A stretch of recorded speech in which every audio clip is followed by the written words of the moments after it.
Double engine की सरकार का लाभ देखिए कि आज हमने एलजी के ऑर्डर के साथ में पुलिस के ऊपर से ये जिम्मेवारी हटा ली है और केवल जिस संस्था का वो काम है अब वही लाइसेंस देने के लिए, वही नो ऑब्जेक्शन देने के लिए लागू किया जाएगा। डबल इंजन की सरकार जिसमें ईज ऑफ डूइंग बिजनेस, नागरिकों को जगह जगह धक्के ना खाने पड़े, अलग अलग खिड़की ना जाना पड़े, इसलिए पूरी तरीके से पुलिस प्रशासन को अब इन 7 हेड से हटा लिया गया है।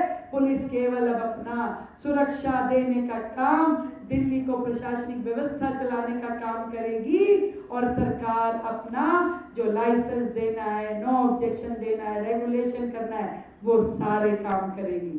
दिल्ली के व्यापारियों के लिए इससे बड़ा कोई गिफ्ट आदरणीय नरेंद्र मोदी जी के द्वारा, आदरणीय हमारे अमित शाह जी के द्वारा, और वो भी मात्र 4 महीने के छोटे से कार्यकाल में दिल्ली में सुगमता लाने का काम, दिल्ली में मिनिमम गवर्नमेंट और मैक्सिमम गवर्नेंस देने का काम भारतीय जनता पार्टी कर रही है।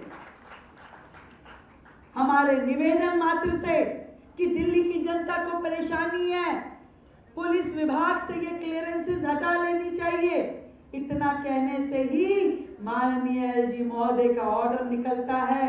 माननीय अमित शाह जी के दिशा निर्देश पे, आदरणीय प्रधानमंत्री जी के नेतृत्व में, और दिल्ली की जनता को इतना बड़ा रिलीफ मिल जाता है।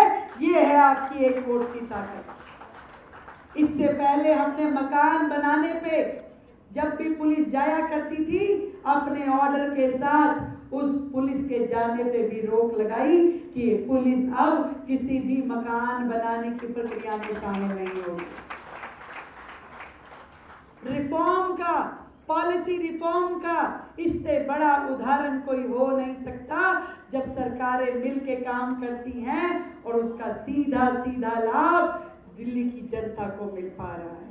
ये है आपकी एक वोट की ताकत। आप आने वाला समय और भी सुगम दिन दिखाएगा, और भी सुखद पल लेकर के आएगा, मैं ये विश्वास आपको दिलाती हूँ। दिल्ली की जनता ने बड़े कष्ट के दिन झेले हैं। पिछले 11 साल जिस तरीके से दिल्ली को आपदा ने घेरे रखा, जिसने ना तो खुद काम किया ना किसी को करने दिया, जो केवल लांछन लगाते थे, ये हमें काम नहीं करने दे रहा, ये हमें काम नहीं करने दे रहा। जब मैंने फाइलें खोल के देखी तो मैंने पाया कि उन्होंने तो एक काम भी आगे बढ़ाया नहीं। उन्होंने दिल्ली की मेट्रो की जितनी फाइलें थी वो सब दबा के रखी। जो भी फ्लाईओवर बनते थे, जितने भी एक्सप्रेस वे बनते थे, उन कामों में टांग अड़ाना, उनमें हडल पैदा करना, यही पिछली सरकारों का काम था। एक भी योजना को उन्होंने दिल्ली में लाने नहीं दिया। 11 साल का वनवास खत्म हुआ, बल्कि 27 साल का वनवास खत्म हुआ, और अब दिल्ली के बेहतर से बेहतरीन समय आया है जिसमें दिल्ली की जनता को और सुकून और सुख हम दे पाएंगे। ये आज की इस मंच के माध्यम से मैं आपको कहना चाहती हूँ। ढेर सारी बधाई बांसुरी जी को, ढेर सारी बधाई अनिल शर्मा जी को, धर्मवीर जी को, रविंदर जी को, आपकी पूरी टीम, सभी मंडल अध्यक्ष, सभी को मेरी ओर से, और इतना विश्वास दिलाती हूँ कि आर.के. पुरम विधानसभा का एक भी काम रुकेगा नहीं और वो दौड़ेगा और सारे काम पूरे होंगे।